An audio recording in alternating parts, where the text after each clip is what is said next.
Hello, episode 400 of the Sunday New York Times Read Along. Thank you to everyone who is joining us and particularly watching the replay. We have a special show today. Tom Jolly, Wayne Kamidoi, and Mike Connors are joining us as guests. Paula Kiger is back as a special co-host. 10 years, more than 275 guests, episode 400. Thank you to everyone who has supported us over the years. We are excited about today's show, and this is something that I knew we were going to hit, but it just feels different as you get close to it. And to have these three guests and to have Paula come back just makes it so special. So the first off, again, thank you to everyone who is watching on replay, and make sure you like, comment, share, retweet, tag your friends, do all the things you do to make sure that people can find the show. Right off the bat, I want to make sure that folks know about the New York Knicks special sections that we have. You can get them if you go to tinyurl.com/NYT-Knicks, tinyurl.com/NYT-Knicks. We'll be talking about this later today, but this is a special that our friends at the Times were able to share with us, and we're able to share with you. We'll be talking about the power of print throughout the program. A special shout out to our sponsors, Muckrack and the Graphic History Company. Thank you so much for your support over the years. We couldn't have done it without you. And of course, the show is produced by Digimentors, the social and digital consulting firm that Sri started with his friend Andrew Lee several years ago, that I'm proud to be the Vice President of Events and Communications for. We have a lot of people watching. We will get to them in just a moment. We'll start with Sojana saying happy 400, and she noticed the tan shirt that I'm wearing. That's part of our branding. Pulled that out for today. Jonathan says, greetings from the East Village, where I hope to hear the 400 episode despite the noise from Pride Fest. Yes, it's Pride this weekend, this month. Joanne Flynn Black says happy 400th. Amazing. Watching on LinkedIn. Gunther is saying congrats to the 400th episode, watching from Austria, if I'm not mistaken. Patty Freudenberg is watching as well. And for our next guest, I'm going to bring up Sri to do a special hello. Sri, good to see you. Amazing, Neil. I can't believe it. 400 years, 400 feels like 400 years, but 400 episodes. If actually, to be fair, it feels like yesterday that I picked up my paper on a Sunday morning and I said, there's this new Facebook Live thing. I was looking for things to play with and test, and so I said, let me just read the Times or flip through the Times, and that's how we started. And I did that for about a year and a half every Sunday that I could. It was very spotty because I wasn't thinking of this as a show. And then you came along and you offered to kind of be my digital wingman and post links and share comments and all of that. That made a big, big difference. And we're so grateful for everything that's happened since then because of the New York Times Read Along, which to all our new viewers isn't just about the New York Times. It's about print journalism. It's about digital journalism. It's about reaching the world and fighting disinformation and misinformation. We're so grateful to our 275 guests and hundreds of thousands of people, maybe more than 1 million people who have seen the show over the last 10 years. This has been such a special thing for us. And we are grateful to all of you. Tell us where you're watching from. Tell us how your Sunday is going.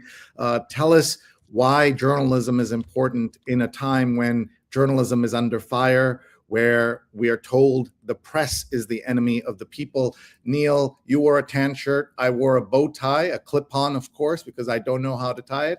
But I'm ready to celebrate. We have some amazing guests. but we also have a very special co-host that we want to say hello to. So let's bring on Paula Kiger, our longtime producer, who is joining us as a co-host today. Hi, Paula. Good morning, Neil, Shri, and guests. I'm so excited to be here. And you're joining us from Tallahassee in Florida, but Yes. you come to New York a lot, and you know a lot about being part of the New York City, the fabric of the city. Love it. Love it. It's my happy place for sure. And you come here more than most people based in Tallahassee. Before we continue, I do want to have Neil tell the story of why he volunteered his Sundays all those years ago, 8+ years ago, to be part of this show because he thought it was that important. Sure. Thank you, Sri. And I'll say just in the opening, you mentioned that I offered to be your digital wingman. And that's true. In the beginning, I was just dropping in links and, I thought it would be helpful, links to the articles you were referencing. But the experience for me was that I would roll over on Sunday mornings at about 8:30 and, kind of wonder whether you were going to be on. I'd look at my phone, and if you were on, great. And if not, I'd go back to sleep. And so one day I said to Sri, it'd be nice if you could give us a heads up if you were going to be live this weekend, so we knew what was going on. And, without missing a beat, Sri said, great idea. You do it. And so he kind of roped me into doing even more for the show. And that evolved into, Sri, I still remember the day that you gave me your Facebook password and said, I can't do the show, but I don't want to miss a Sunday. Log on as me. Remind people that you're Neil and not Sri, because some people were confused somehow, not sure how. And he let me guest host the show on my own. He trusted me with his baby. And that evolved into producing the show, interviewing guests, multi-streaming, it's just been incredible. Now, Sri, it meant a lot when you suggested that we evolve the show from Sri's Sunday New York Times Read Along, your show, to the Sunday New York Times Read Along. We're now co-hosts, not host and executive producer. So thank you. Thank you so much for that. The story that Sri thought I was going to share is really the personal story. My dad was a avid New York Times reader, and I remember getting the little blue bag on our driveway every day. And I grew up reading the Times, and it's been a part of my life. But when he passed away in 2009, one of his wishes was to be cremated with a Sunday paper in the casket. And I still remember putting that Sunday paper in there. I think this is a lot of the, kind of what keeps me grounded and keeps me focused on the Times. I think this is the right time to say hi to that special friend I was telling you about, Sri. My mom is watching from New York. She says, good morning. Congratulations for 400 episodes. Mom, I wrote on Facebook, I'd like to think Dad would really enjoy the show and that he'd appreciate it. He'd have some snarky comments. He would, but he would have enjoyed it. Well, while I have both of you here, Neil, every time you tell that story, or when I tell that story to other people, I have goosebumps.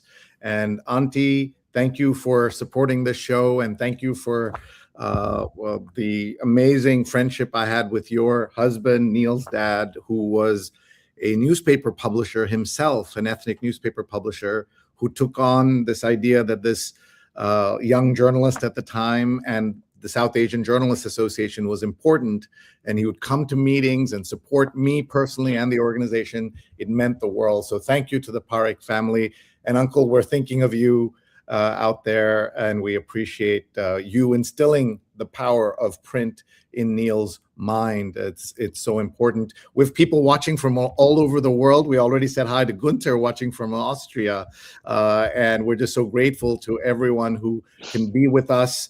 Doug is watching from Marin County, California. Thank you for creating this amazing community and honoring journalism every week for so many years. It's also 5:40 in the morning, and Doug is awake and watching, as are so many other people. Patricia says 400 episodes of excellence, and Joe, I think Sujana saw what she looks like balloons in the distance, but it's actually a lamp that I think everybody in my family hates but tolerates because I insist that it stay there. Rupa is watching. She's actually sitting over there and watching. That's now her office. So I expect those balloon lampshades to come down at some point. And thank you to her and the entire family for tolerating. Imagine somebody on Sunday morning, 8:30 a.m., reading a paper out loud, shouting on the screen when necessary. But it was super irritating to them. Neil, I started doing this so early. People have asked me, why don't you do this later in the day? I did that because the kids were so young. There were preteens, teenagers. I wanted to be available to them by 10 a.m. by the time they woke up. And that's why we do it so early in the morning. And we have done some really fun episodes in other places, including we will meet one of those gentlemen who made that possible, two of the gentlemen who made that possible in just a bit. We went to the New York Times printing plant and did that. We've also been to other places. You got to go to the home of Amy Verschup, the travel editor of the New York Times, and read the paper with her. You've been to the Toronto Globe and Mail's office. We have done the Khaleej Times in Dubai. So this is about the Times. It's about a celebration of journalism. And John says, well, if you think of it in years, it's your quarter century. And Diane, watching from Margate, New Jersey, usually, congrats to Sri and Neil on the 400th show and all you do for the journalism community. Sheila is watching. She's one of India's great anchors, journalists, and she has a book out on her years of working in Indian television. And Melissa Ludke. Neil, we'll let you say hi to Melissa. Melissa, so glad that you're joining us. Melissa, of course, is a journalist herself. She broke down the barrier. She broke down two barriers, Sri. One, as a sports journalist back in the 70s, sued to get access to Major League Baseball locker rooms. And we interviewed her for that on this show. But I also, Melissa, with your permission, I want to share that you were also on the other show that I produced, Shining Light on Shadows, a candid conversation about mental health. And she shared for the first time her own experience with mental health issues. So, Melissa, I am so honored that you are a part of our circle. Locker Room Talk is her book that Sri is showing. Both of those groundbreaking conversations are important to me, both Locker Room Talk and your support and advocacy around mental health issues. So thank you so much. Thank you. Paula, your thoughts as we get ready to bring on our guests? I think the thing that keeps going through my mind is how this is such a support for local journalism. You know, the Times hopefully will never go away, but I see so many other smaller outlets struggling, and I feel like it's all part of one whole, and the more we can do to support that, the better. So I love that we have this role in encouraging people to pick up a paper, whether it's print, digital, whatever, but just to stay in that universe and keep good journalism alive. Thank you. And thank you for your part in supporting us, where you wrote about us in 2018 on your blog. And that was a special moment for us when that happened. Neil, I am excited to bring on our guests. I just want to show people very quickly what the paper looks like so they can see that, and then we'll get right into the today's conversation with our three fabulous guests. I know that Mike Connors, who is one of our guests, loves it when he sees me do this with the paper because he produces the print physical edition of the paper himself. So that's really important and really cool. So let's look. This is yesterday's headlines. I always like to compare the two. In Venezuela's rubble, listening for whispers and longing for help. Death toll jumps as hurdles slow relief. Just imagine all the pain people in that country have gone through in these few days. And then look at the layout. They're given the entire above the fold is for this. U.S. strikes Iran in counterattack. Drumbeat of death surrounds Myanmar rebels. Yale seeks talks in U.S. inquiry on admissions, and hope for light at tunnel's end in Penn Station. You know, I was going to look at the paper, but it doesn't make sense, Neil, to look at the paper just us. We have three amazing guests joining us, so let's bring them on. Let's put the card up so we can get everybody ready to bring in our guests, our very special guests today. This is our 400th episode, and we couldn't be happier or more honored to have with us Tom Jolly, the print editor of the New York Times, Wayne Kamidoi, New York Times art director, and Mike Connors, New York Times production manager at the managing director of the production department at the New York Times. Please welcome these three amazing guests. Oh my God. I can't believe that we have the three of them on the show. I want to let everyone know, even before we let them say hello, we have been working with Mike, Tom, and Wayne for about 6 years now. And this is, to me, the dream team. Having them on for the 400th episode, I reached out and they almost immediately said yes. Thank you so much for your support of the show. It means the world. Thank you. We loved it. We love the show. Yeah.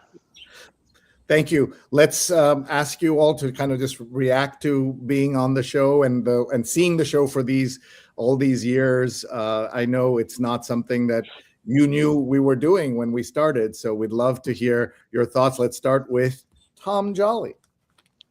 Thanks, Sheree and Neil, and let me join the congratulations on the 400th episode. It's an auspicious year for anniversaries: 250 for America, 175 for the New York Times, and 10 plus 400 for you guys. That's a great accomplishment. Look, we're proud of our work, obviously, and so anybody who celebrates it in the sense, or at least talks about it in the way you all do, we want to be supportive. And as Paula and Sri and I think Neil too were saying, anything that can promote journalism and the continued success of journalism, we want to support. The Times has been very good about working with local journalism programs to support other news organizations around the country. We don't want to be alone in the world. It's important to have all kinds of journalists around the country, and competition is good too. So thank you guys for all the support. That's such an important point, that we need all kinds of journalism organizations, small, big, national, regional, and the Times is a successful business at a time when there are so many unsuccessful businesses in journalism. But the way that you all work together and encourage local journalism is very important, and I'd love to hear more about that. But let's say hi to Mike Connors, who has been a great supporter of the show. He's with the New York Times production department with the printing plant at College Point. Welcome back, Mike Connors. Thank you. Good morning, everybody. I'm proud to be here, and I'm honored to be here. And as my third go-round on the show or more, and like Neil points out, supporting the show and looking out for opportunities to promote the great work the folks I work with and for, I'm very fortunate to be part of a team out in College Point of over 500 people. Some great bosses, managers, and friends. They form all those relationships with me. And people that have shown me throughout the years. We talked before the show started about people saying print. I had guys in the 80s telling me to get out of the business. And as time goes by and celebrations, this is my 50th year there. So I haven't given up all those years later. And I have no intentions of going anywhere soon. But we have the opportunity to work with people like Tom and Wayne and his great creative work, and Andrew a couple of weeks ago, who was on the show, and we get to put the finishing touches on it and get it out to the readers out there. That panorama that Andrew did on 10-minute art a few weeks ago, and some of the things that are coming down the road. The compliment that we pay to journalism out in College Point is simply amazing, that we get that opportunity and to show off their work. And I think we'll talk about that basketball team that won something 2 weeks ago during the show, right? And we won't talk. Neil, I promised I wouldn't bring baseball up right now. Well, anyway, thank you for we the said invite. we wouldn't talk about the Yankees. We wouldn't talk about the Yankees. We can definitely talk about the Mets. Wayne may take objection to that, but that's his decision. Well, thank you again for the invite. Thank you. And Mike, just remind us, you have a deep family connection to Wayne? the New York Times. Yes, Mike I do. does. Mike does. Yeah, Mike, tell us that. I'm the fourth generation in my family to be working Yes. in the New York Times, and my great grandfather came here from Ireland in the early 1890s, I believe, and was a doorman security guard for the New York Times. And here I am, 130 some odd years later, the fourth generation of Connors at the New York Times, and very blessed to be able to say that. And I'll do a shout out to the Sulzberger family for being part of that success and the way they've taken care of their product, the Times, and all of us. Controversy is everywhere in journalism, but they are a wonderful family and group of people to work for. And again, the folks that I work with at College Point, the talent and the urgency and the engagement, very blessed to be surrounded the way I am. And 50 years later, like I said, I love coming to work every day, and I'm not swinging the bat for the last time anytime soon. All right. So because when you hit 50 years at an organization, people might start hinting, right? And so you're making it clear here right now that you're not. I am. Hint. There's no Rolex in my mailbox yet either, so it'll take a lot more than a Rolex to get you. That's correct. Out of there. Passion is number one.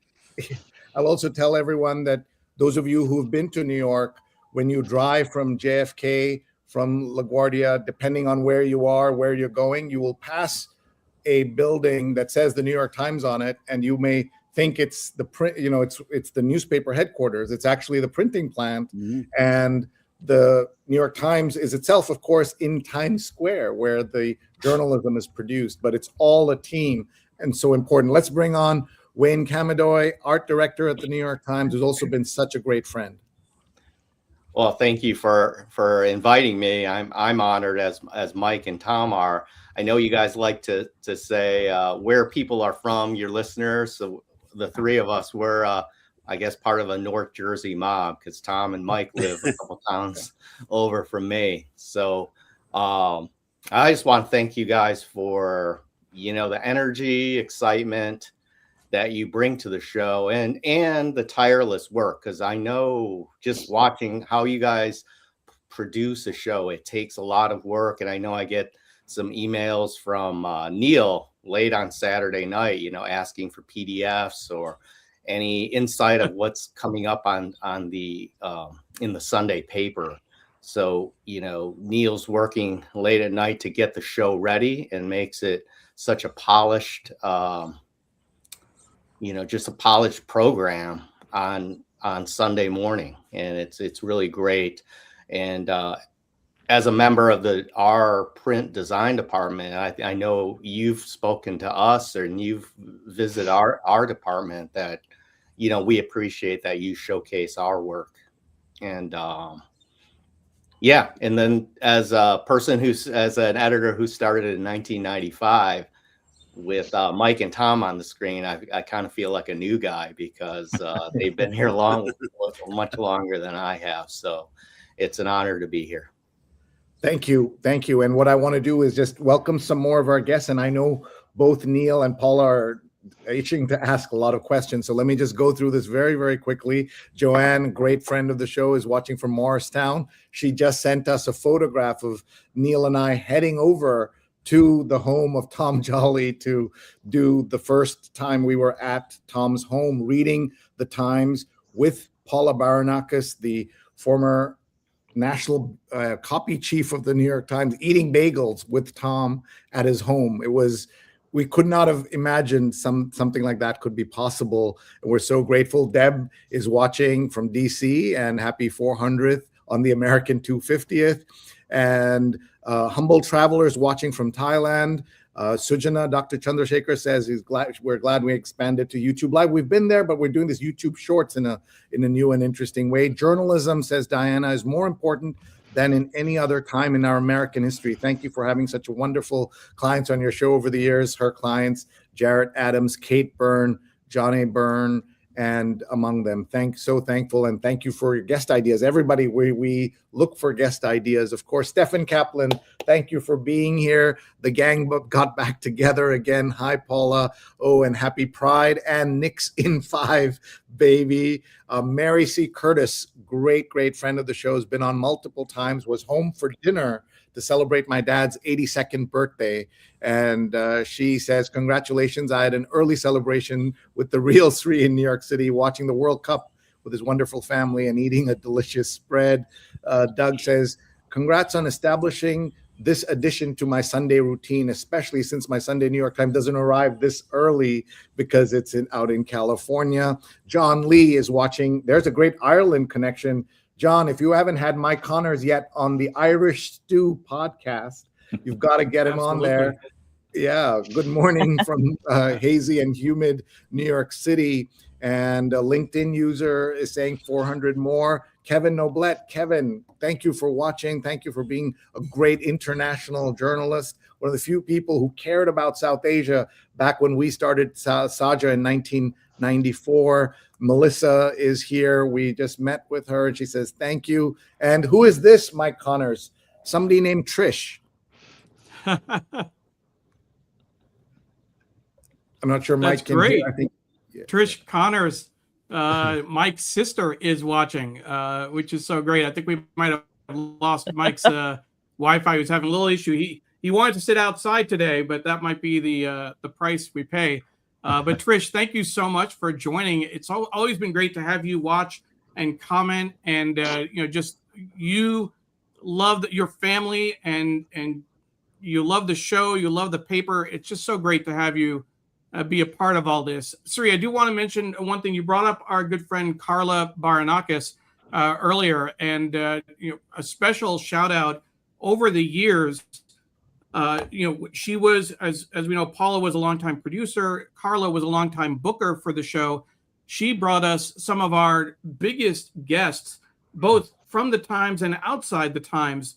The inside the Times list is long, but I'm going to give a quick. Harlan Coben was a guest on our show during COVID, thanks to Carla. And then all of the great Times writers that I grew up reading, and then I got a chance to actually be on a show with them. People like Clyde Haberman and Jack Curry, Bill Roden, Claire Smith on the sports side. It's just has been an incredible ride, and I want to give a special shout out to Carla for all of her work on that. Thank you, Carla. Thank you. She, by the way, saw the power of Facebook Live very early. When I got a puppy named Tara, who some of you have seen on the show, she's now 10 years old. She's going to be 11. She had me come out to New Jersey and interview a dog whisperer named Corey so that I could learn to be a better dog owner, but she knew that using technology would get me there and be able to do that, which was a lot of fun. Here is a greeting from Justiano, and Amy is watching from Bellevue, Washington. And speaking of family and sisters, this is Neil's sister watching very early. She's tuning in while she finishes up her packing. So welcome. Thanks for doing coming that. east. Yeah. She'll be flying to New York. Yeah. And Trish is excited about the Knicks. And in Verona, New Jersey is Ron Thomas, who's usually watching from Dubai. And Ron's been a great supporter, guest, connector on the show, a great person. Thank you, Ron, for all your support. Chitachi is watching. Happy Sunday. I'd like to remember being with Chitachi in Florida on Martin Luther King Day weekend, the Sunday before the Monday inaugural of Trump 2. So that was a before the current times kind of situation. Pradnya is watching, popping in from Paris to say congratulations. Thank you for all your support. Lisa is watching from Virginia Beach, and so many other people. I want to get to our guests. So Neil and Paula, let's go ahead, Neil. Right before we do that, Instagram comments. Instagram is actually more active today than usual. Sri Walter Grayson is joining, saying big day. Deborah Kerr was saying hello. Kavri Madhavan, a former guest on the show, and several other people are watching on LinkedIn. So, on Instagram. So thank you for that. And the LinkedIn user, Sri, that didn't come up with the name and picture, that was Walter, saying congratulations on 400. So Walter, thank you so much for all of your support for the show. Thank you. Let's go to Paula for a question, and then we'll get back. Oh, by the way, since Mike has gone indoors, look at him, always troubleshooting. Mike, I love that you do that. I don't know if you heard, but we've booked you on the next podcast because the Irish Stew podcast says we'd love to have Mike on Irish Stew. I hope Mike can hear me. Others, we'll have to get him back later. No problem. Let's go to Paula. I think one of the things that draws people to this program is that you all make it look seamless, but I know it's not. So I'm interested in stories from behind the scenes of when something didn't go according to plan and how you rectified it. And I guess it could apply to any of you, but maybe Tom, this is one for you. Sorry. I thought you were talking about the show itself, because I was thinking right now is an example of when it's not quite going right to the show. Okay. we have stories about that too, but in 400 episodes, believe it or not, once in a while things did not go according to plan, because technology is not always our friend. But I really meant in the publishing process. Right. Well, I mean, every day is a challenge as to how news is going to evolve, when certain stories are going to be available for print. Wayne and I both came up and spent a great deal of time in the sports department, and there's nothing like being on deadline and a playoff game goes to extra innings, or I can remember this was when I was in Pittsburgh, before I came to the Times. We had the sports section leading with the Los Angeles Dodgers losing to whoever it was in the World Series game, and it was on the pages, and Wayne will know, the former Tigers player hit the home run that won the game, and we had to throw out the whole page. And so things like that happen all the time, and people like Wayne, one of the things that amazes me about Wayne is that he will come up with a beautiful design for a page, and then news changes and he just throws it away and does it over again. And when I first started working with Wayne, I was just amazed at his ability to react like that and give up some beautiful work that he had done on a page and just react to the news. So having that kind of mindset is really important on a daily basis. Yeah, thanks, Tom, for your compliments. We, as a department, when you're dealing with news, especially, is you can't hold on to an idea very long, or you have to be able to pivot pretty quickly as news happens, especially in the world we live in today. One story I have just from the Knicks run to the playoffs, I know Tom was involved in getting it started, was doing a special preview section for the Knicks. And it was going to be, if they got to the finals, we were going to do or if they won the NBA championship, we were going to do a champion section. There was all this advertising that was kept being purchased, and the section kept growing and growing. But the Knicks had not won the championship yet. Didn't do Knicks in 5 as Stefan got his wish. But we were doing work led by Tim Oliver, who is now the sports art director. And we were teaming up with a bunch of editors and designers. and we were working on a section as if the Knicks won. However, if they didn't win it, a lot of that work, or all of that work, was going to not be seen. But the only way to produce a section that was going to get out as quickly after they won the championship eventually had to be done in advance. And so we were just working as the games were going on, with the thought of that this may not ever see the light of day, or Mike's printing presses. So, that's just part of the job, but you have to be prepared. And that's for the Knicks run in this case, that's how we prepared, just doing it as if they were going to win. So as they kept on winning games, anyone who was working on it for sure definitely became Knicks fans like myself. I can give you speaking of that special section. Sorry, Tom. I was going to say we have the PDF.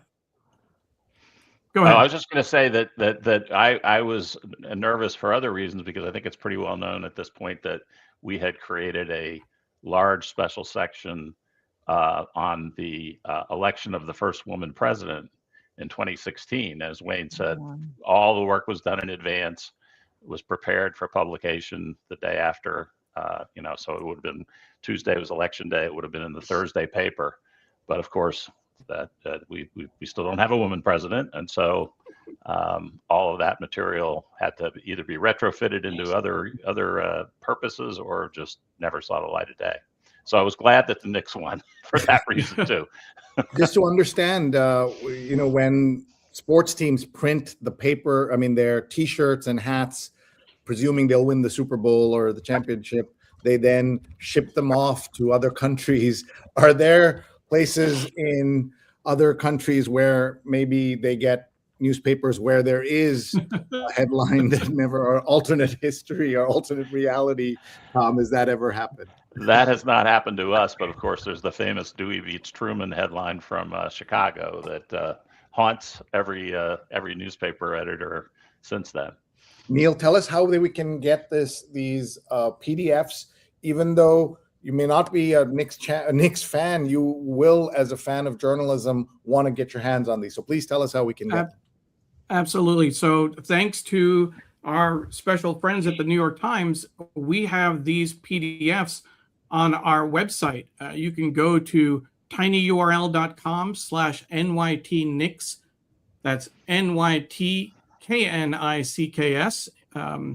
And you can download not just these 3 special sections, the finals preview, full parade coverage, and the special section that Wayne was talking about, but there's also a image of the tip that you can get on our website. And I was just showing that real quick for folks, so you get a sense of what's there.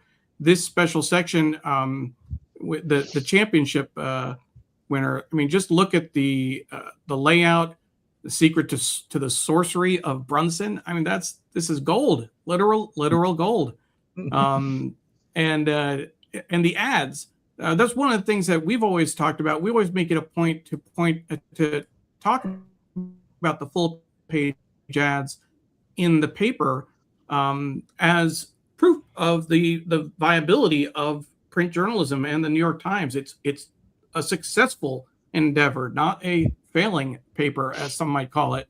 But Mike, can you talk a little bit about this specific project in terms of the ad space and the editorial coming together? I think the ads themselves are really well done and really incredible.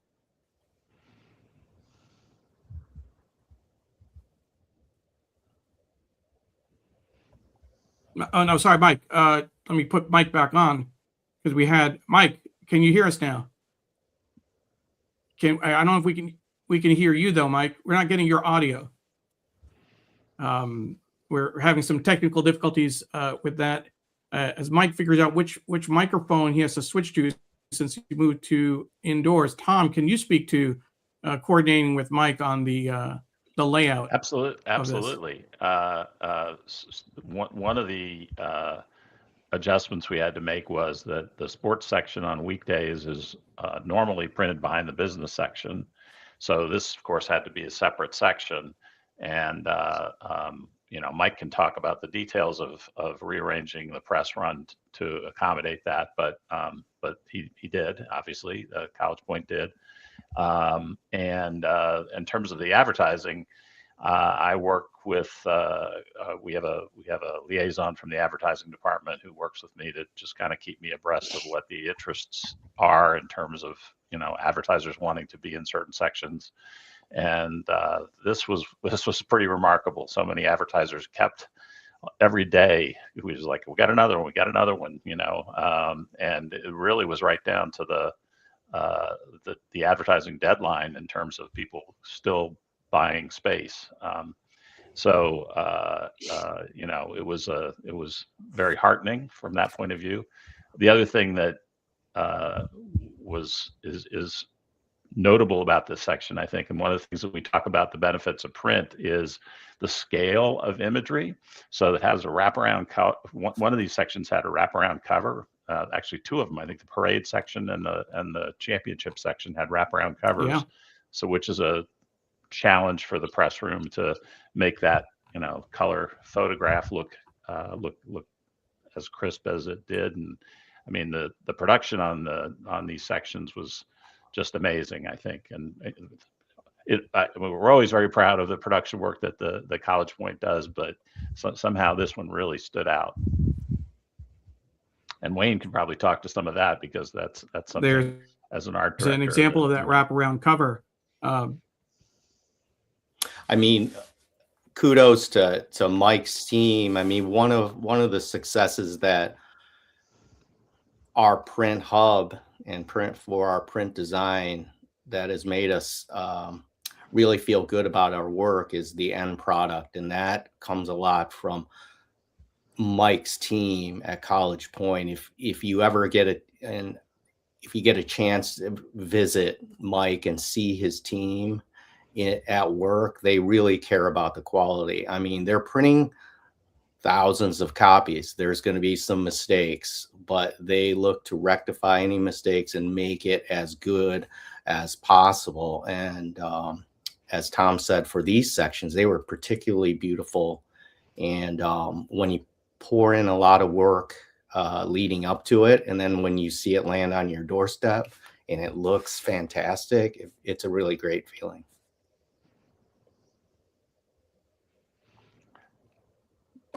It really is. It really is. Again, folks can get the PDFs from our website, tinyurl.com/nytnix, or you can go to digimentors.group and find NYT Read Along on the top and look for today's episode. Let's see if we can bring Mike Connors back on, and if the audio is working. Mike, thumbs up if you can hear us. Okay, and we want to try and hear you. No, unfortunately not. Sorry, Mike. I'm sure it'll work. He's gonna. We'll leave him on there when he starts coughing or smiling or laughing. We'll know he's back. Folks, thank you for joining us. This is the 400th episode of the Sunday New York Times Read Along. That's Neil Parekh. That's Paula Kiger. And with us, Tom Jolly, the print editor of the New York Times, Wayne Kamidoi, New York Times art director, and Mike Connors, the New York Times production department managing director. We are so grateful to all of them for being with us. Martin asks, how about a podcast? Well, good news. After a lot of years, we do have a podcast. It's on Spotify. It's on Apple Podcasts. Just look for the New York Times Read Along. And Martin is a very special friend of the show. He's been watching. He was with us when we had done in one of my other shows, interview with Bill Ritter. And he was working with Dr. Ruth Westheimer. And we had her watching and asking for a copy of the show during the pandemic. And we all know the great Bill Ritter has announced that he has Alzheimer's. Bill Ritter is the king of New York Times television, as I like to say. And he is still going to do journalism and reporting, but he is going to be cutting back from being an anchor. And so that's, I was able to pay tribute to him in my newsletter, which I will show you in a little bit. Thank you all for watching. Tell us where you're watching from. And also, if you have questions for any of these great guests that we have, Deborah is watching from Asheville, North Carolina. Thank you, Neil, for encouraging me to share my Nat Geo expedition to Antarctica, which we did on the show, and pleased to share with friends, family, and new friends. We are so grateful. Ron's going back to Dubai. Rajashri is watching and says congratulations. And look at this. I'm so happy for you all because you guys always had to come to work every day doing what you got to do and never giving up on work and your city and family. I think that's a comment about the New York Times staff and the support you have given and what the Times means to the city at a time when there was so much chaos and problems. Bill is watching from Guatemala. Bill Mitchell, a great journalist. Look at this, Gary on YouTube, from your proud and humble global print partner. Well done, Gary Owen Muller. Oh, yes. Can you hear me? Yes, we can. We can hear you now. All right. Gary is a trusted partner with our business on many of a lot of the equipment in our building that you see the finished product with. And because of that reliability and great partnership that we have with him among many of all of our vendors, things happen the way they do. That is so cool. Welcome. And I hope you'll all continue to watch. We do this Sundays at 8:30 a.m. Eastern time. And you can watch us on Facebook, Twitter, YouTube, LinkedIn, Instagram. You can watch us live or later and go to our Digimentors group website, New York Times read along section. Diana is watching from LA, also up awake and always watching super early. Bill's thinking of some of the great sports sections you directed at the Free Press, Wayne. So that's amazing. In Detroit, Wayne, you want to say something about that? Thank you, Bill. I remember it's been a long time, but I remember you were one of the top reporters coming up, and I was as a young journalist. I've always had the I've just been able to work with a lot of top-notch journalists like yourself, and for what I do, the amount of the quality of the work really that comes from the reporting and editing end shows in the design end. So if you don't have the good content that reporters like Bill have provided to me as a designer over the years, that's something I can't get enough of, especially working at the Times. And some of your guests that you've had on, Neil and Sri, I mean, those, big hitters like John Branch and Dan Barry, working with their work, amazing. Yeah. Miriam's watching Absolutely. from Hell's Kitchen on both her phone and her TV. So that's pretty cool that she's doing that. We have so many comments. We're not going to get to all of them, but I want Paula to ask a question. Sure. This is a little bit of a broad question, and maybe Wayne's the best place to start with. We all know that people are taking in information differently these days. Our attention spans, to overgeneralize, are struggling.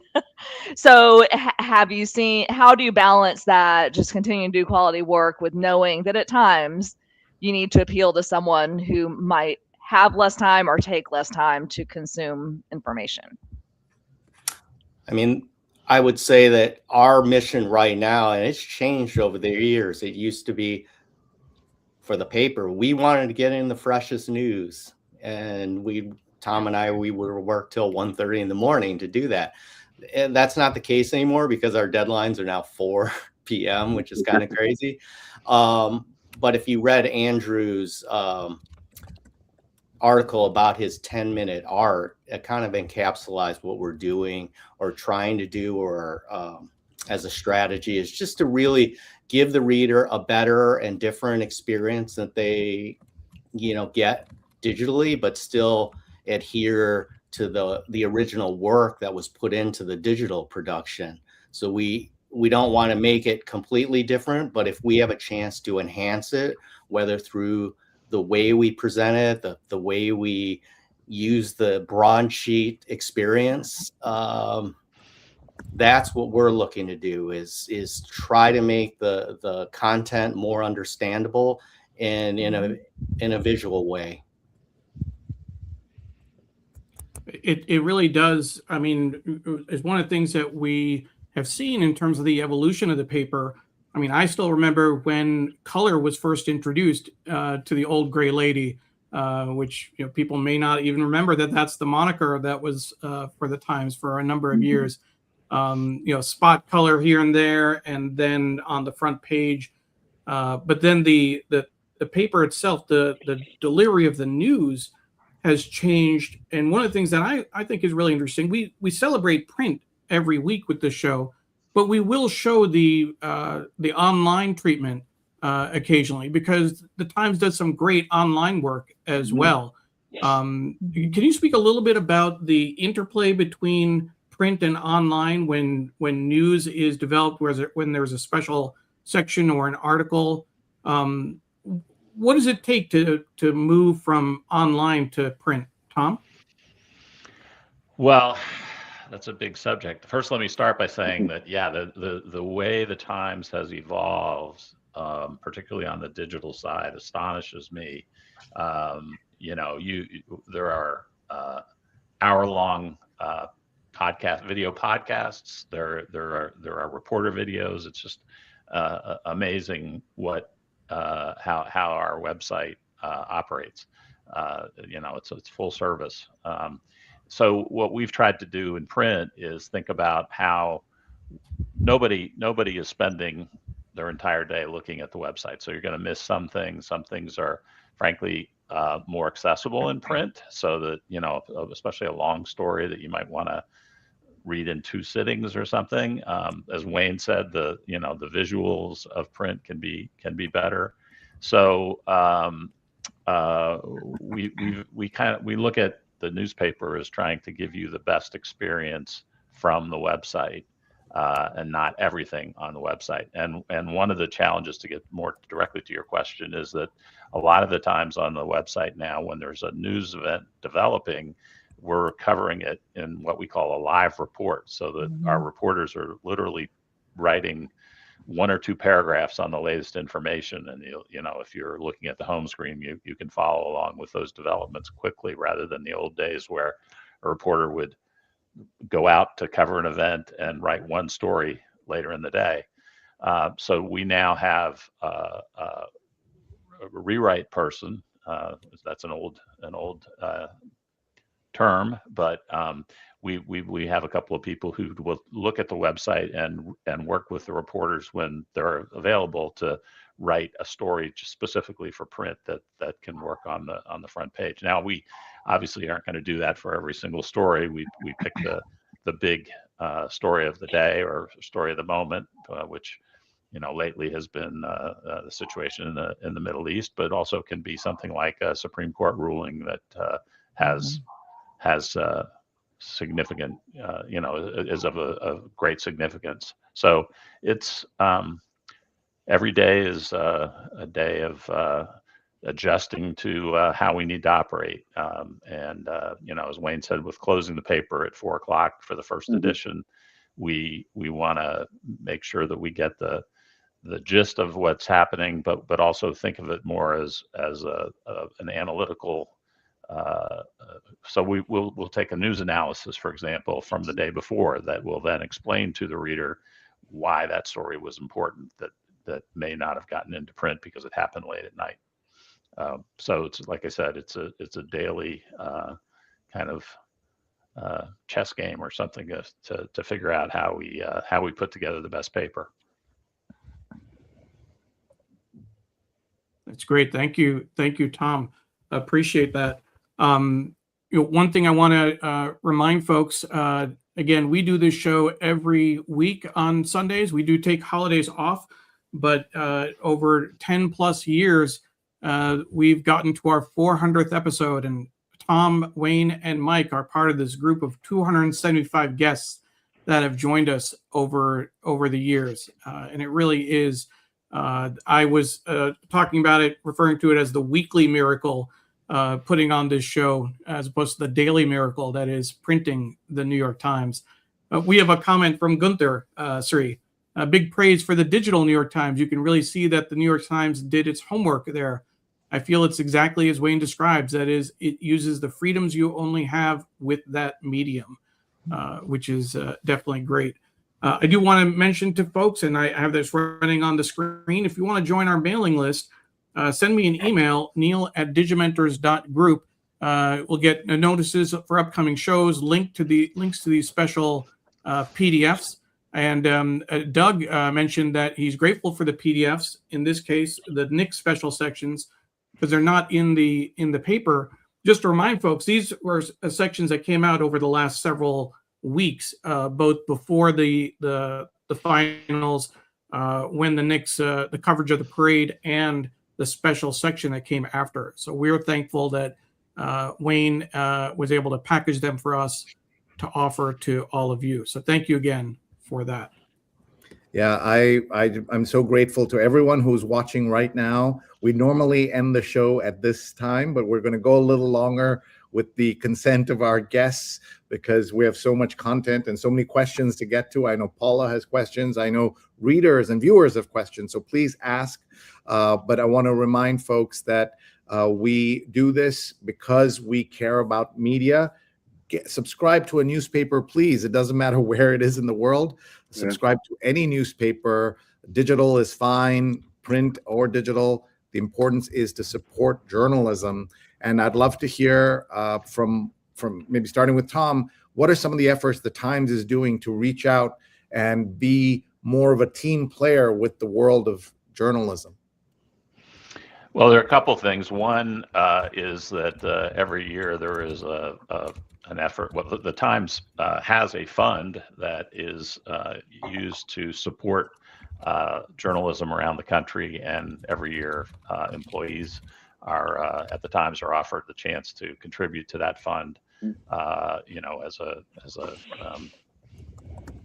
a way to support local journalism. The other way we do it is we have an investigative program, what's called the local investigative program, where journalists from around the country can apply every year, and a group of I think it's around 20 journalists are chosen, and they work closely with our actually Dean Baquet, our former executive editor, leads that group, and a couple of other editors from the Times are involved with it as well.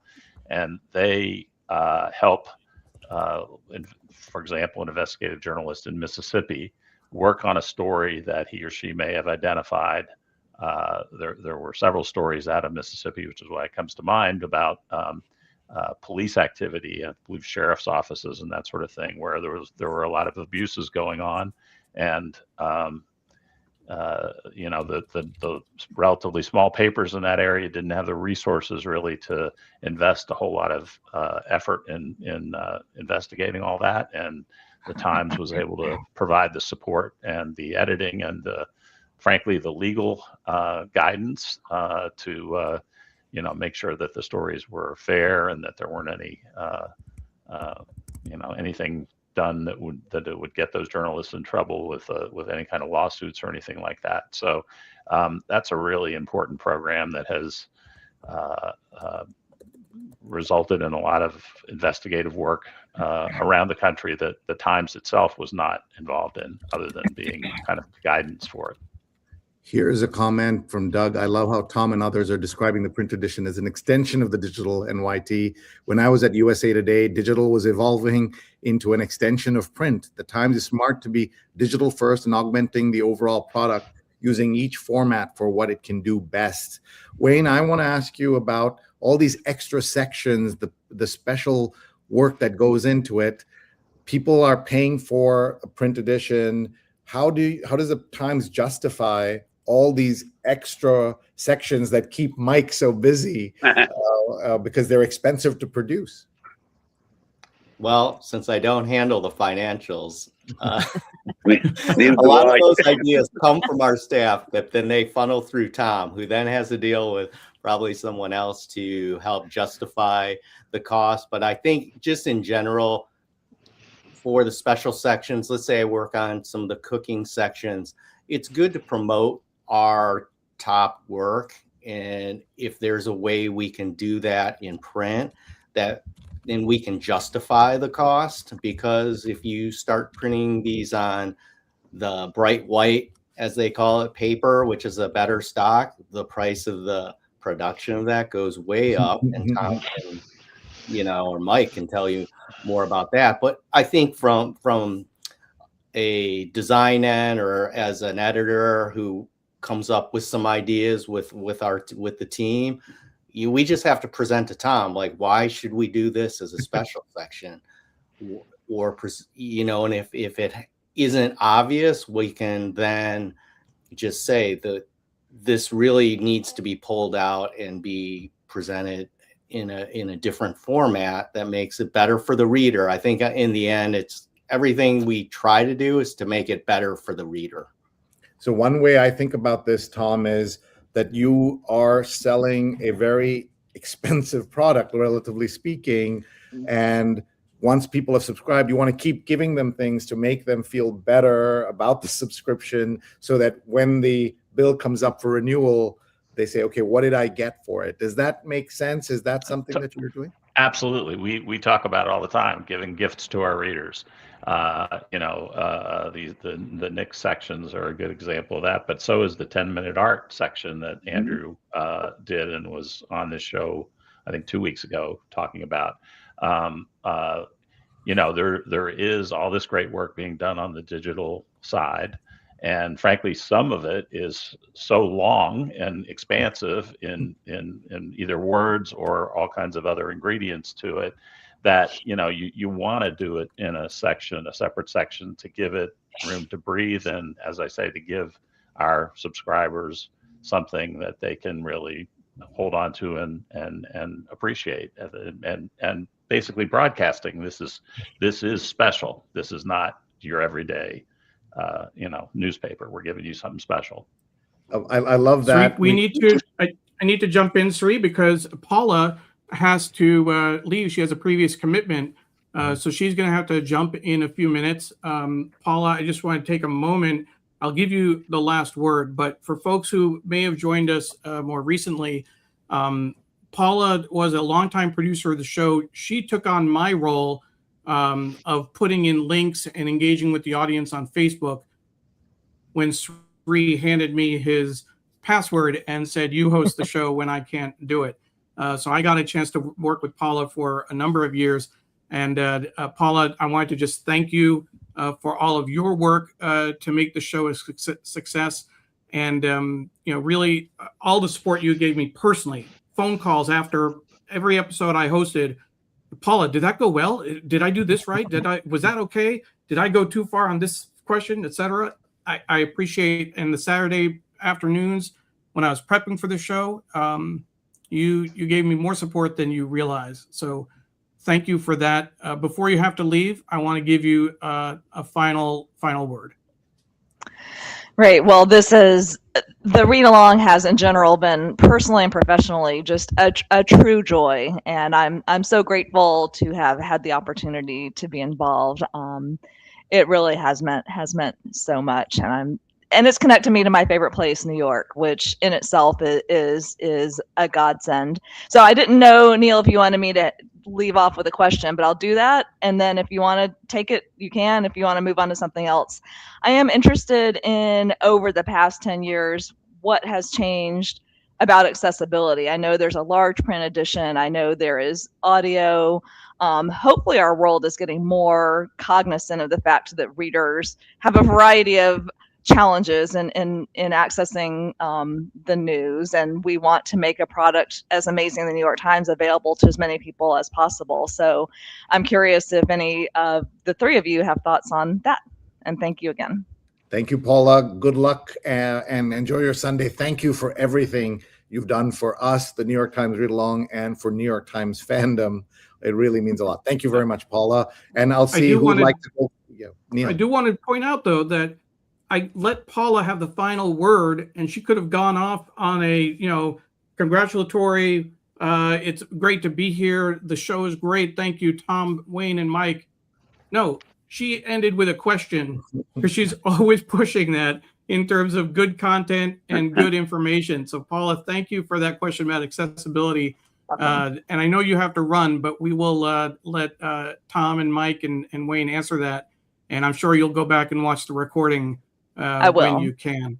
Thank you Thanks, again. Everybody can do. So everyone, please Yeah, thanks, Paula. Everyone, you can watch live or later our shows and go to the New York Times read along button on digimentors.group, and you can find it there, or on my YouTube, LinkedIn, X, etc., and on Neil's Instagram. So that's something you can do. Let's go to Tom first on this question of accessibility.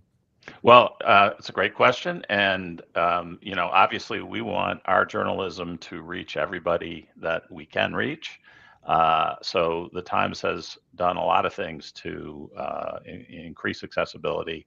I don't know if it's true of all of our articles, but many of them you can actually listen to now, thanks to AI. There is a voice that reads those stories.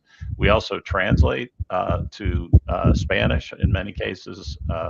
Many of the stories are translated to Spanish. We also translate to Chinese and Russian or other languages when we have a story that we think is of particular interest to that group of people. So yeah, that video obviously is another form of accessibility, and sort of in reverse, because what we're trying to do with video is to show you who our reporters are, and it's also obviously a way to communicate quickly about a story. As we were talking, I think it was actually Paula asked that question of how do we get people get their attention in a not very attentive society, and videos are one of the ways. Reporter videos are one of the ways we do that. So there is definitely a whole range of continued exploration in accessibility, and we think of the paper as one version of that. Obviously, that if you have it's a way to reach people who maybe aren't online. So it's maybe not the most, accessible to people who have vision problems or whatever, but it's one of many forms that we try to use.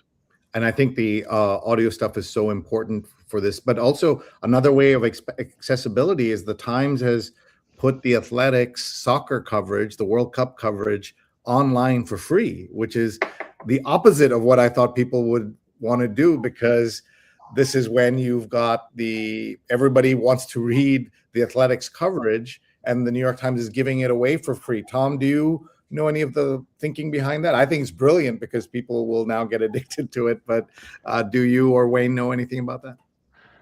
Well, I think it's we've done that. We've done something similar in other situations where. Election coverage, I know. Where we have felt like the news was so compelling. It could be unfortunately it could be a disaster, but it's election coverage, and as you say, it's a way of, I guess, the old term was a lost leader, where you're trying to attract readers and then hope that they will find the material worth investing in after the World Cup is over. Yeah, I want to go back to Mike for this question about these special sections that come in. Yep. Wayne and all the journalists and everybody comes up with these ideas. Does your team, when they hear how complex these can be and how much more work they are, what is the reaction? Is it like when we have teenage children and you give them an extra task, or are they excited to try something new? Push. Tell us about it. It's certainly excitement, and just to use Andrew's model as a most recent, he reached out for me in March, I believe, and sent me a picture on an email of a piece of loose leaf paper with what he thought we could do for the final look on that, because that had a curveball to it with a normal panorama.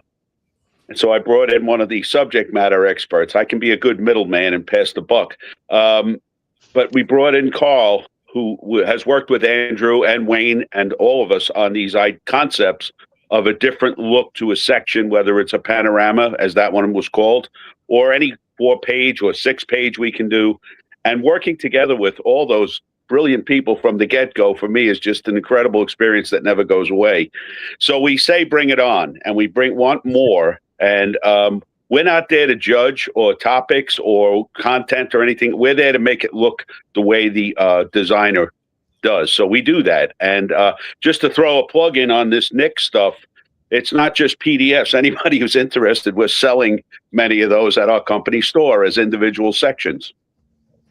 All right, so Can people can can go I and just, look in there. Yeah, please. Sri, can I just say, I think one of the most kind of gratifying things that has happened in as print has evolved is the relationship that we've established and built on with the printing plants, and the work that those folks do. Mike is being modest because as he always is, but you know, the that 10-minute art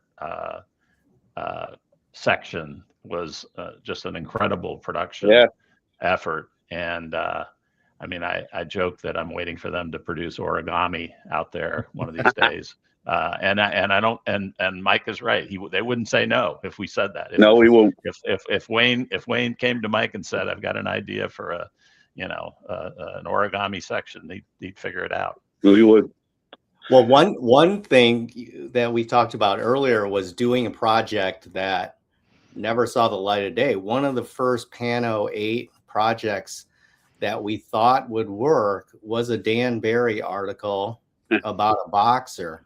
And so we mocked it up, had Mike print it, and then we as the news design team presented it to Tom Bodkin, who's been your guest before, I believe. He was the creative director, and then he looked at it as just, I'm a reader. And then Tom was like, this might not be the best format, but we were so excited to try this new technology or a format that Mike could do. And you know, we took Tom at his word. He was right. It was not the best project to do, but you know, we invested our time into it and it didn't work out. But then we did that as a special, Dan's story as a special section, and that kind of started the ball rolling on taking our you know, some of our best enterprise journalism and making it into a special section. And then we later did a Pano 8 on, I believe the first one was on Thanksgiving cooking. And that turned out to be the right way to use that format. And we've done it ever since. So that's probably been 10 plus years. We've always worked with cooking on a Pano 8 section to just display their recipes. So just to be clear, just want to point out, thank you, Neil, for showing that. Yeah, we're talking about the special with Andrew Sondern for our 399th episode just 2 weeks ago. We took off for Father's Day, but if folks missed that, you can get the PDF at tinyurl.com/10-minute challenge, 10-minute challenge, and I still have that special section. I think that's one of those timeless sections that you can always go back to and always look at. This idea of looking at artwork for 10 minutes and then seeing what you can learn. I think that was incredible. So thank you for that. And Mike, it was your suggestion to bring Andrew on the show. So appreciate you flagging that for us. Oh, by the way, we're selling those copies too. I think we sold out actually. I sent them more, Tom. I know. I sent them a second truckload. All right. Funny story. I sent the photo to you, Neil, but one of our top designers, Andrea Zagata, had posted it on her Instagram, but she made a big sign by our desk because in the print hub, everyone from the staff was coming by asking, hey, do you have any special sections? And then, you know, over and over. And then she just made a sign said, there will be more sections. We don't have any now, but we will get more. The next special sections, you ran out. But, you know, so there was an appetite when it comes to those kind of stories. There's an appetite for people to save those still as a you know, a commemorative or stash it away in their attic and save it. And we love that. Folks, we have about 15 minutes left with this great team and this 400th episode. We are so grateful to everyone. Tell us where you're watching from. Tell us how your Sunday is going. We're live on Facebook, Twitter, Instagram, YouTube, LinkedIn, and the Digimentors website. Please check out all the archives on our YouTube channel. You can find it if you look for me and hit that subscribe button, of course. One of the things we want to do is just tell you about our newsletter, which Neil's going to pull up. This I do every Sunday, And I just wanted to show you the last two newsletters. One was about the great Bill Ritter, and we mentioned that he announced, very brave, his fight with Alzheimer's as a TV journalist in New York. And for Father's Day, I got to spend my day with my dad. You can see me there, born in Tokyo, and then in New York City in 1982, and then in Shinnecock Hills in the Hamptons with my dad last week to watch the US Open. And I know Mike caught that and was happy to see that. So now my dad is actually sitting here. So I'm going to turn the camera so that my dad can say hi to us. Hi, Joe. Hi to the viewers of the famous New York Times read Sunday morning. I've been used to it for several years, and I watch it when I'm in India, but more when I'm here when I can watch it personally. So I'm so glad to be here and see that it is running very well. After all, it is New York Times and my son. There can't be a better combination. Thank you very much. Thank you, Acha. And you were friends with Neil before I became friends with Neil. Right. Yeah. Is a pillar of the story. And it's Ambassador TP Srinivasan. I want to make sure everyone knows that. Retired ambassador in India's foreign service. The story is that my parents knew Sri's parents, and in fact, Sri had met my dad. I had met his father and mother. I know my mom was close with as well. And I didn't meet Sri until his wedding in DC. My dad couldn't make it, and I was living in DC, and he said, my friend's son is getting married. Go, offer good wishes on our behalf. And I said, okay. And I was in the line to say hi. I had the invitation in my hand. And as I got up to them, I said, congratulate, I guess you're Sri. I guess you're Rupa. My dad. Congratulations. But it's been great having your father with us, Sri, on multiple occasions. Mm-hmm. And do want to take a moment. I know, obviously, you lost your mom a few years ago now. And I know that she was always a very loyal watcher, as my mom is.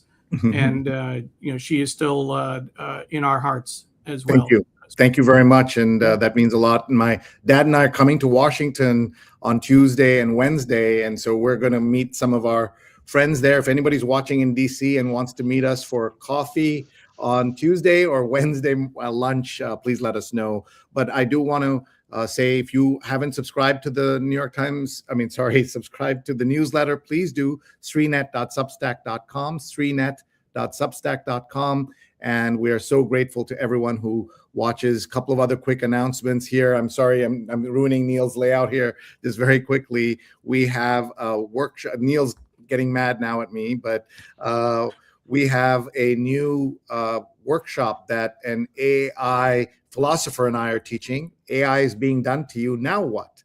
And on July 11th, it's a Saturday from 9 to noon, 3 hours on the skills you need and the confidence you can get to survive in the AI age. Just go to srinet.mn.co, srinet.mn.co. Just take a screenshot or use your phone, and we're offering 50% off for anybody who uses NYTR50 for this.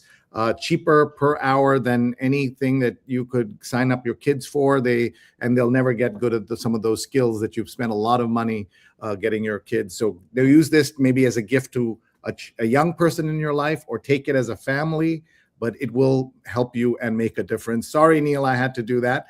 And I'll show you later how to add the image so that it doesn't do that next time. See, I'm always learning from Neil. And then I do, on a serious note, want to pay tribute to Om Malik, who co-founded Saja with me. You can see how young we were in 95 and in 98. We founded Saja together with our dear friends, M.K. Srinivasan and Dilip Masand. And he had heart issues for a long time. You can see the New York Times wrote about his heart issues when he got sick because he was such a big name blogger. He was in the New York Times twice about his heart attack in 2008 when this all happened. And he, at that time, if you'd said he would, he had a second chance in life, and he embraced it fully and got to live for another 19 years. But imagine the New York Times covering your heart attack. And then he was in the Times for something else. Let's pull this up. This is a lovely little piece in the Times, a nonstop party for South Asian homeboys. His side gig was running desiparty.com. Desi, D-E-S-I, is a word that means South Asian. And he ran this, and the story was written by Tony Ramirez, who our friends on the show know. Tony himself has passed, and so has the great Om Malik. Both of them have passed, but both of them taught me many things, including show up, be involved in life, care about writing and words. It really made a difference. And if Tom or Wayne knew Tony, will have them also just say hello to the memory of Tony, and therefore of Om. Absolutely, yes. They're missed as well. Yeah. Thank you, Tom. We just have a few minutes left. Tom, I want to ask you a kind of global question about the New York Times. In an industry when there's so much pain, what has made it possible, in your estimation? I'll ask the other two as well, and Neil, as an observer of the Times, what has made the New York Times not just survive, but thrive at this moment? I remember reading predictions that by 2025, there'll be no print newspapers in the United States. And while we have lost, I think hundreds of print newspapers have stopped, 25,000 journalists have lost their jobs, the New York Times is surviving and thriving. What is your opinion why that's happened? And then to Wayne, and then to Mike, and then to Neil. I mean, in a sense, it's simple. We've been very fortunate to have leadership that understood or interpreted the future of journalism in an intelligent way. And one of those ways, frankly, was maintaining the print newspaper, which still produces a great deal of revenue for the company. I won't name the company, the other newspaper company, but a couple of years ago, I was contacted by representatives of this company who said that they realized that they had abandoned print too quickly, and that it had cost them a lot of money, and they were struggling because of it. And so they were asking me for how we operate in the print hub and kind of some guidance to try to revive some of their print work. I'm not sure that how well that worked for them, but it was pretty telling. I thought that they recognized that they had moved away from print too quickly. And one of the things that has sustained the Times is the fact that print revenue has enabled us to invest in the digital work and develop a video department, for instance, that is growing very rapidly at the Times. We now have more reporting, more people in our newsroom, more reporters than ever before. And again, I just have to credit the leadership of the paper, and of course the Sulzberger family and the AG in particular, who really was one of the leaders of the innovation report for one thing, and then became publisher, and he has really been great. Understood what we needed to do to sustain ourselves. And can you give us some counts some of the figures around print, digital subscribers, if you have them off the top of your head? I think the company would frown on me giving out those kinds of information, but that is public information. Some of it is public. Some of it is public, yes. Yeah. One of the goals is to. I think I forget where we are. Are we at 15 million subscribers at this point? I think we're right there. But at any rate, yeah, the numbers are good. Okay, Wayne, your thoughts? Well, I just think that, from a global sense, it's been the Times has been able to evolve and change and keep up with the changing landscape of the business. I mean, as Tom alluded, other companies haven't been able to do that.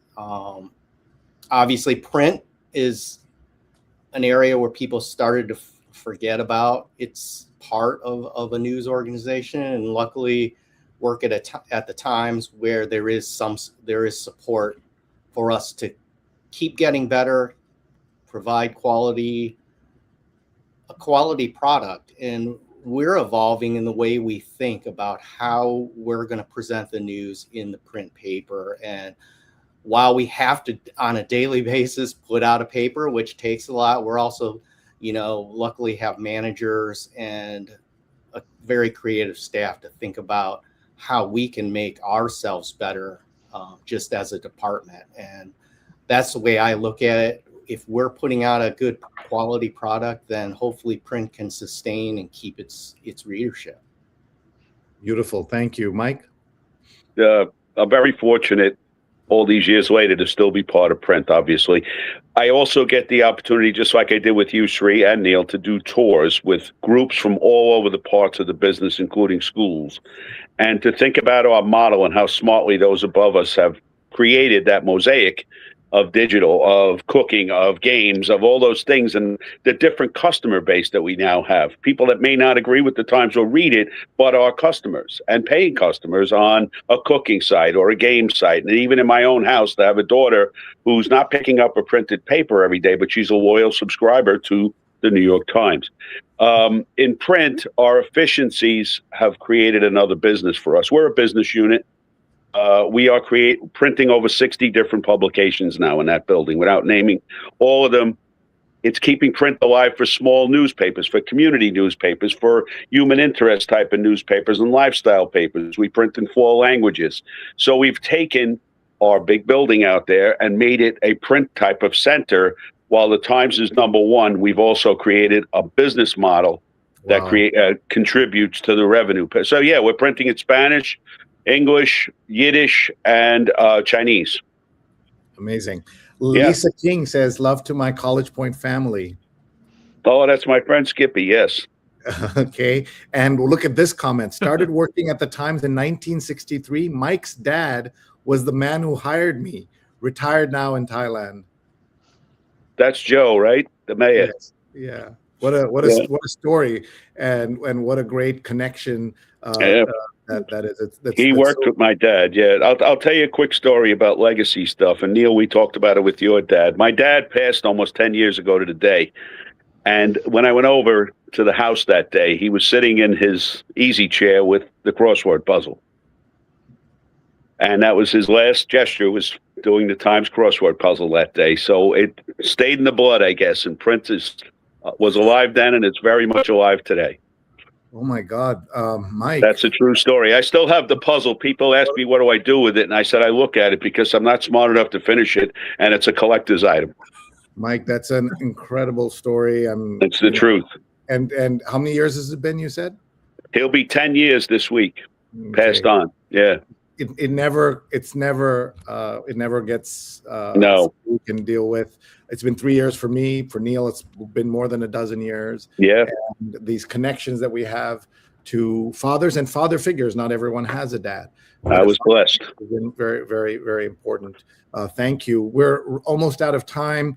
I just want to read some of these comments and then get to Neil's thoughts as well. How to sign out? I have to sign out now, says John. Great celebration. Happy anniversary and happy birthday, Ambassador. His 82nd birthday.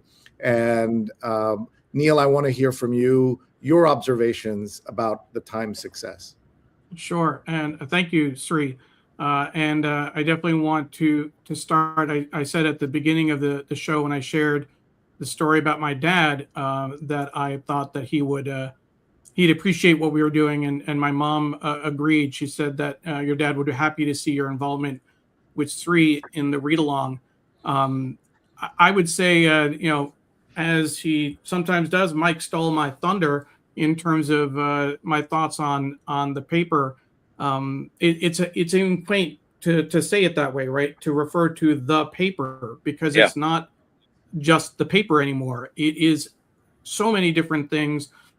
All the online assets, all the games, cooking, and we've seen it in the ads when we look through the hard copy. I think there's a wine club. There's the courses that they do. It is as full an enterprise as you can imagine, and I think that's really the key to that success. It drives, it gives the revenue so you can keep driving. Print is still the foundation, the journalism, being able to send reporters around the world is still the heart of what the New York Times does. But making that business decision to broaden its base, to diversify its offerings, it's so much more than just a newspaper with the video and the podcast. Modern Love. Quick note: Daniel Jones was a guest on our show one year on Valentine's Day. That's just one of the interesting guests that we've had. But that's what I think that the key is really just that broad base that the Times has established. And I am, just in awe of everything you do. Dr. Sujana Chandrasekhar says, my mom goes through it page by page, first reading all the ads, then going back to skim the news. My dad is all about the news. They're in their 90s now. We should send this to the ad department to know that there's somebody who reads the ads. Really cool. Doug says, oh my God, this is also so moving. My grandfather did the same thing. The day he died was the first time he didn't finish the crossword puzzle. Yeah. Wow. What does it feel like, gents, to be part of something like that people care about in this very unusual way? It's it never ceases to amaze me. We hear from readers who care so deeply. Mike will know this. Sometimes I'll get an email complaining that the paper doesn't feel the same quality, and I mean to that level, our readers care about. We'll get emails correcting a grammar mistake because people expect us to be perfect, which is something we attained for, but don't always make it. But the investment our readers have in the Times is really gratifying. Thank you. Wayne, what are your thoughts on that question?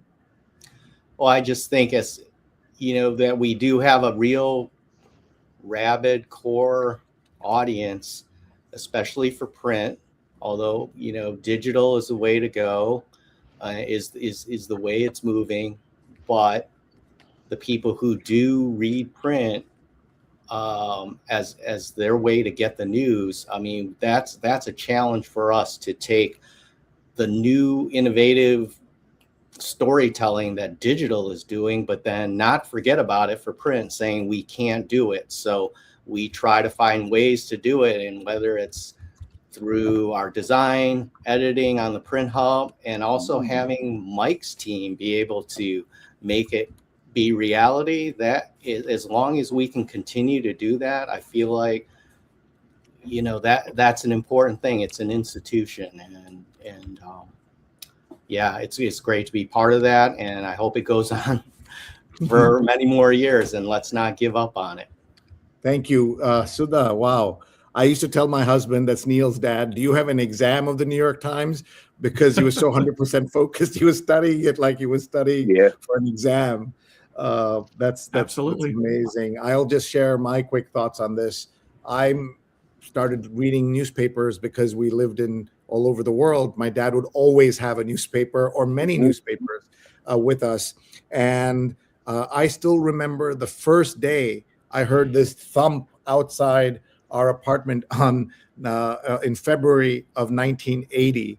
We had just arrived in New York. Everything was new to me. I was 9 years old, and this thing arrives and in a bag, and it's so big.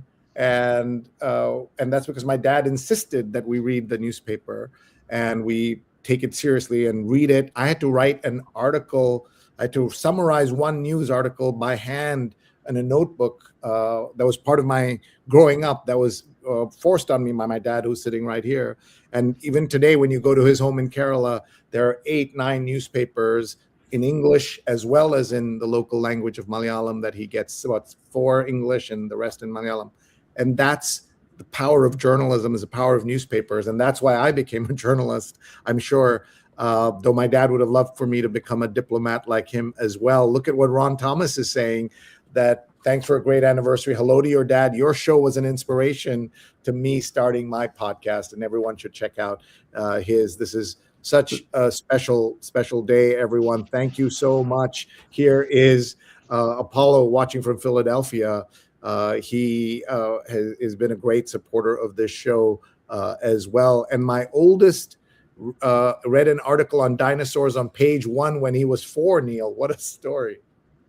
Yeah. And my mom shared that my nephew, Sanjay, was an avid reader of the sports section. It obviously the switch to the Athletic, and we did a whole show about the sports desk. But my nephew used to read the New York Times sports section when he was 8 years old, and Sri's showing today's sports. So there is sports. It's just not a tennis. sports. There's sports. It's all written by the Athletic. Absolutely. Yeah. Certainly.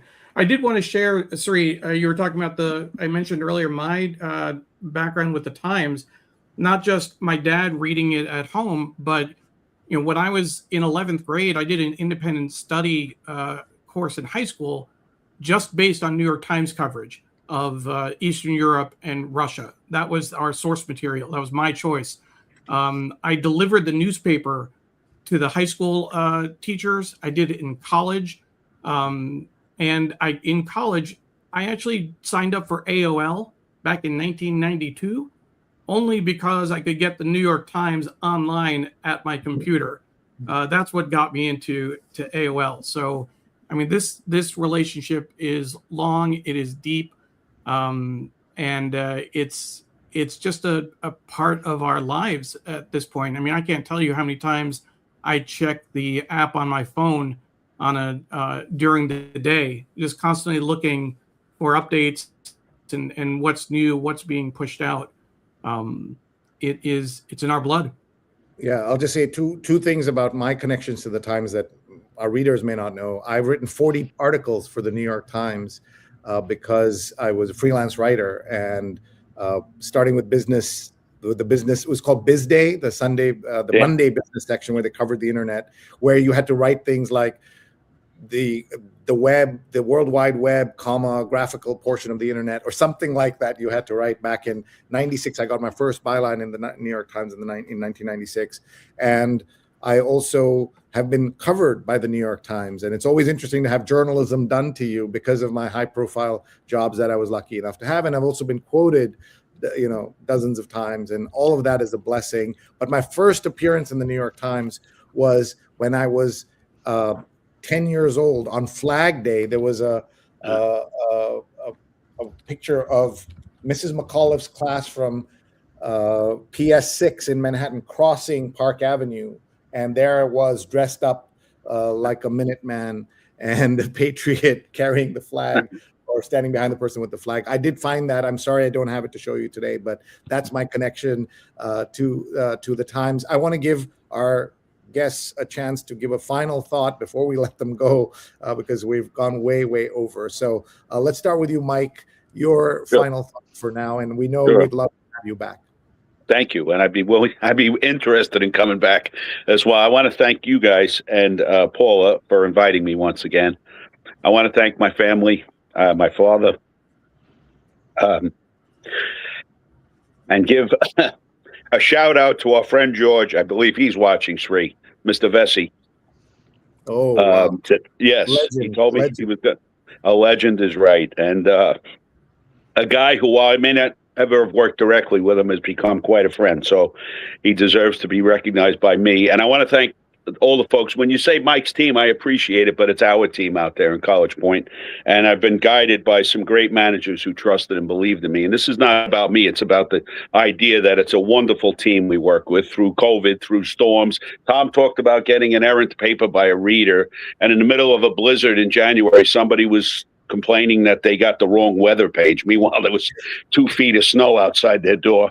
But whatever, and all those things mean people are engaged in our product as we are as employees out in College Point. I'm going to cut myself off and say thank you very much. I'm very blessed. Thank you, and also shout out to the delivery men and women 3 Yes. a.m., 4 a.m., I get the paper on the 23rd floor of an apartment building. Like, Yep. that's a miracle in itself that Yes. happened. And they're all obviously not employees. You contract that out, but That whatever part of it, yeah. very, very special. We're grateful. Thank you, Mike, and we'll see you Thank you. again. Wayne, over to you. Well, yeah, congratulations again on, your 10 years, 400 shows.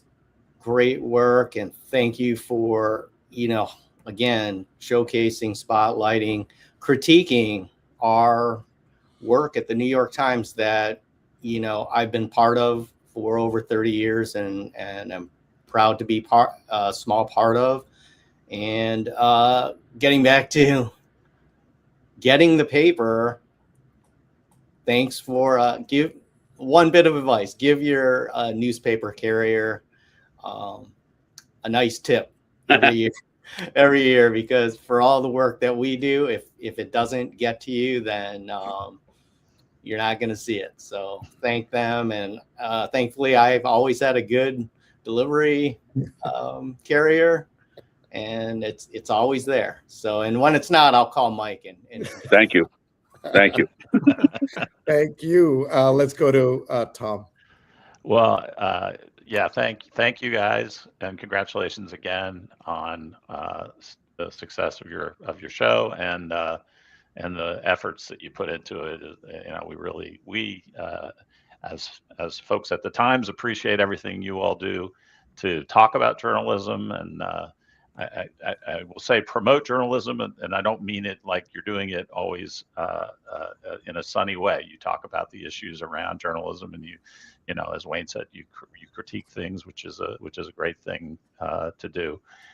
So we really do appreciate everything you all do, and are happy to have contributed and honored to have been asked to be on this show. I also just want to say one thing about what Mike was saying about the team at College Point. I would say that really more than ever, we're one print team. It extends into the newsroom, to College Point, and to our national print sites. We talk with those folks all the time, and they'll ask us to make accommodations for certain situations, and they'll do the same for us. And it's really that's gratifying as well, to really feel like we're all working together for one purpose. That's so special. Thank you very much for that. Who can translate what Greg is writing here? Let's look at that again. Gary wrote that that's the number. That's what's here. Volume. Right? Yeah. This, and what does that mean? The number 60,928 or 29 today. The issue, right? Isn't Yeah, that the top of the page? From 150 years, is that correct? 175. 175. We want to hear about some of those celebrations later this year, and we will look forward to working with you on some of them, I'm sure. Thank you. Neil, your final thought from you, and then I have one. Yeah, just want to say a couple other comments. Naomi saying, wonderful milestone, watched your amazing evolution. And again, that evolution from Sri taking the New York Times and dropping it on his coffee table October 25th, 2015, and firing up Facebook Live. It started off as an experiment in social media to teach people how Facebook Live worked. And he just, used the Times because he was a journalism professor and a professor of new media to where we are today in terms of this production. So thank you for that. Sojana says, great show, great run. Here's to the next. Oh my God, Sri, next 400. Well, we know Mike will be guys, around. Yeah, Mike will be around for sure. He's probably right? Tom and Wayne didn't say they're not going anywhere, but Mike has said he's not. That's crazy. But yeah, this is just one of those things. Tachi says the New York Times read along is one of the highlights of my week. Thank you so much, Sri and Neil, for the hardworking effort you put into making our Sundays great. And Joanne says, thank you for all the episodes. Amazing consistency. It's a labor of love. And that's really the only thing we can say about it. I am sure that Mike, Wayne, and Tom can say that as well. As much as it's a job and it's where you're employed, you wouldn't keep doing this. You wouldn't put all of your heart and soul into what you're doing if you didn't love what you do. And I think that's something we all have in common. Agreed. We didn't get to read the paper with the team, but I just want to show the Sunday opinion. Great use of graphics and color here. And what it says is, it's America's 250th. What are we celebrating?